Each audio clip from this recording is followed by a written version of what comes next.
Il est où? Ça fait chier, on avait dit 9h dans la Twingo. Risque pas d'arriver là. Hein. Et voilà, encore en retard.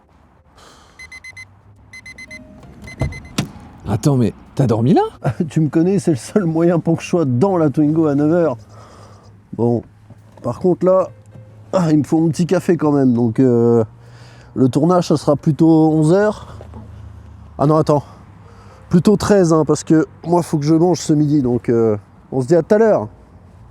Ah, la Twingo, tout droit sortie du film Chérie, j'ai rétréci l'espace, cette mini citadine fut un succès pour Renault dès sa sortie en 1993 et ce jusqu'en 2007 où elle sera remplacée par sa grande sœur qui ne connaîtra malheureusement pas la même gloire. Et grâce à ce bel exemplaire couleur anis datant de l'année 2000, on va essayer de comprendre ensemble les raisons de son succès. L'argent. Non, c'est évidemment pas le seul facteur. Mais c'est vrai que sortir une voiture à 54 000 francs à l'époque, ce qui ferait à peu près 13 000 € de nos jours, bah c'était exceptionnel. Alors oui, vous allez me dire que aujourd'hui on trouve des Dacia à 10 000 €. Mais elles sont fabriquées en Chine. La Twingo 1, elle, a été fabriquée en France, à Flins. Et pour la rendre rentable, ça a dû demander pas mal de réflexion aux ingénieurs de chez Renault. Et ils ont bien travaillé, parce qu'on ne se sent pas dans une sous-voiture. On a tous les éléments qu'on veut, et même plus, avec notamment ce compteur numérique. Et si vous demandez pourquoi il est encastré dans le tableau de bord, comme s'il voulait se protéger du soleil, bah c'est pour ça. En fait, le rétroéclairage est tellement faible que dès qu'il y a un rayon de soleil, on voit plus rien. Je peux vous mentir, même avec la protection, on ne voit pas grand-chose. Pour ceux de ma génération, c'est le même phénomène que la Game Boy. Ensuite, est-ce qu'on a vraiment besoin d'un compteur dans une voiture de 60 chevaux? Vous allez me dire que ça doit pas avancer. Déjà, prendre des chevaux juste comme ça n'a pas de sens si on prend pas en compte le poids de la voiture. La Twingo 1 ne pèse que 800 kg, ce qui lui fait un ratio finalement assez proche d'une Mazda MX-5 ENA de 90 chevaux. Et ce qui est vraiment agréable, c'est qu'on peut vraiment monter dans les tours et avoir un comportement limite nerveux sans jamais dépasser les limitations de vitesse. En plus, la boîte, elle marche bien et l'embrayage, il est souple. J'ai jamais senti un embrayage aussi léger. Je pense que même avec une jambe cassée, je pourrais appuyer dessus. Vous ne croyez pas? Ok.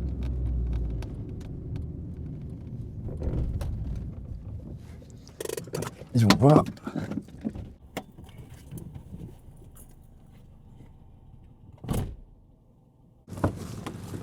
Vas-y, pète-moi la jambe. Mais t'es sûr là? C'est peut-être un peu beaucoup juste pour une vidéo. Je te dis, pète-moi la jambe. Vas-y. Bon bah ok, vas-y, j'y vais. Hein. Ah, putain. Merde. Ah, c'était peut-être une connerie. Appelle une ambulance. Bah oui, mais je te l'avais dit aussi là. C'est pour ça que les tournages ils durent des plombs, mais avec toi, avec tes idées, tu fais chier. Hein. Ça fait du bien, hein. Petit tour en Twingo comme ça. Twingo jaune. Ça va pas, on a plus 6 ans, personne connaît le jeu de la Twingo maintenant. Genre personne connaît le jeu de la Twingo. En 2024, je suis pas sûr. Hein. Attends, dans ce cas-là, les gens ils jouent à quoi? Livreur Uber Eats? Oh, ça doit faire mal ça. Est-ce qu'on peut se concentrer 2 secondes sur le design extérieur de la Twingo 1, notamment, moi ce que j'adore, les gros feux ronds comme ça, c'est trop mignon. Tu peux dire merci au patron de l'époque. Ah ouais? Bah ouais, parce qu'il a pris vachement de risques en sortant ce modèle. Les premiers sondages donnaient une majorité écrasante de personnes qui détestaient le design extérieur de la voiture. Une petite partie aimait, et il a décidé de croire en eux. Comme quoi, l'histoire lui a donné raison. L'histoire lui donne raison, mais il faut éviter d'aller trop à l'encontre des gens, sinon ça donne des avantages. Donc c'est faire attention quand même. Ouais, c'est sûr. Et c'est marrant que tu parles de monospace, parce qu'elle m'a toujours donné l'idée d'un bébé monospace. Ouais, dans la forme. Ouais. Bon, par contre, elle fait que 3,4 mètres. Mais on a quand même cette impression d'espace à l'intérieur. Je pense même que c'est pas qu'une impression, viens voir.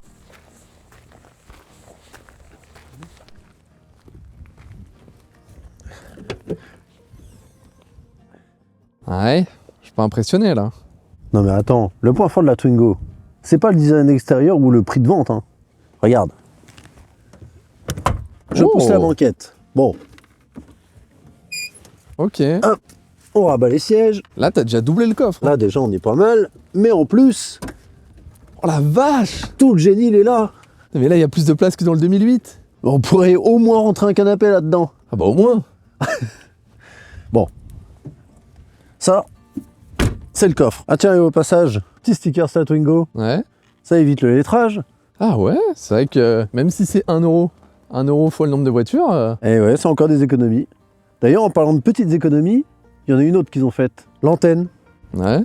Eh ben, c'est un autre exemple de la part de Renault d'économie sur le véhicule. Ah ouais. C'est où une antenne d'habitude? Ah, sur le toit. Ouais. Du coup, ça veut dire 1 mètre de câble d'économiser. Oh, ils sont à ce point. Ils ont vendu 2,6 millions de Twingo. Ça fait 2,6 millions de mètres de câble. Pour tout vous dire, je sais même pas si moi j'en aurais mis une sur la Twingo. La légende dit que tout le monde se les faisait piquer. Désolé, j'ai les vieilles habitudes qui remontent. Non, je voulais vous parler évidemment des rétroviseurs qui sont interchangeables et identiques, évidemment, c'est logique. Non, je pensais réellement que toutes les voitures avaient des rétroviseurs identiques interchangeables. Il se trouve qu'après de minutieuses recherches, c'est pas le cas. Voilà, c'est pas le cas, c'est l'une des seules. Mais pendant mes recherches, j'ai aussi découvert autre chose qui cette fois-ci par contre est pour moi horrible. Et si vous adorez cette voiture, je vous conseille de fermer les yeux parce qu'après avoir vu ça, à mon avis, va être compliqué de l'aimer. Mais attends, c'est quand même pas pour ce bout de plastique-là que t'es en train de me faire un drama. Bah si. Je t'explique. Le radiateur, il s'arrête ici. Si tu enlèves le bout de plastique, on verra l'intérieur. Ça fera juste moche. Ah mais moi je m'en fous de ça, je suis pas ingénieur. Ce que je veux dire c'est que là, c'est déjà moche. Ici, ici, ici. Donc soit tu m'enlèves un bout de radiateur, tu mets un bout de plastique, soit tu mets un radiateur plus grand et un quatrième trou, mais là, c'est moche. Je suis désolé, mon cerveau il est peut-être malade, j'ai besoin de symétrie, mais je suis convaincu qu'il y a plein d'autres personnes qui l'ont remarqué et qui sont d'accord avec moi dans les commentaires. Si tu le dis. Bon, on va parler de choses un peu plus intéressantes, comme le fait qu'aujourd'hui on a une Twingo, une phase 2. Ouais. Donc les phases pour les plus néophytes, c'est phase 1, 2 ou 3. En fait, c'est des voitures qui sont de la même génération, mais qui ont subi un restylage. Là, on vous met une petite image de la Twingo 1, phase 1. Et il y a pas mal de différences, notamment pare-choc avant ici de couleur, qui n'était pas de base sur toutes les phases 2, mais ce qui est sûr, c'est qu'aucune phase 1 n'avait ce pare-choc de couleur, et aucune phase 1 n'avait aussi le phare monobloc, qui intègre directement les clignotants. Et moi, personnellement, je le préfère comme ça. Mais bon, globalement, il y a quand même beaucoup de changements extérieurs, mais il y en a aussi ici, sous le capot. Bon, ici, on n'a pas grand-chose à montrer. On a le moteur 4 cylindres, 1150 cm3, sachant que les phases 1, elles, avaient le fameux moteur Cléon-Fonte. Vraiment un moteur légendaire. Doré. Je disais, moteur Cléon-Fonte qui était de 1960 à 2000, l'un des moteurs les plus présents chez Renault et le moteur le plus produit d'Europe. C'est pas rien. Bon, on va voir l'intérieur ? Allez.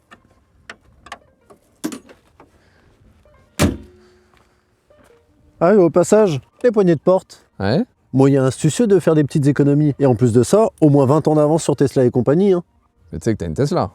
Ouais, bon, elle est pas parfaite. Hein. Ça, c'est sûr.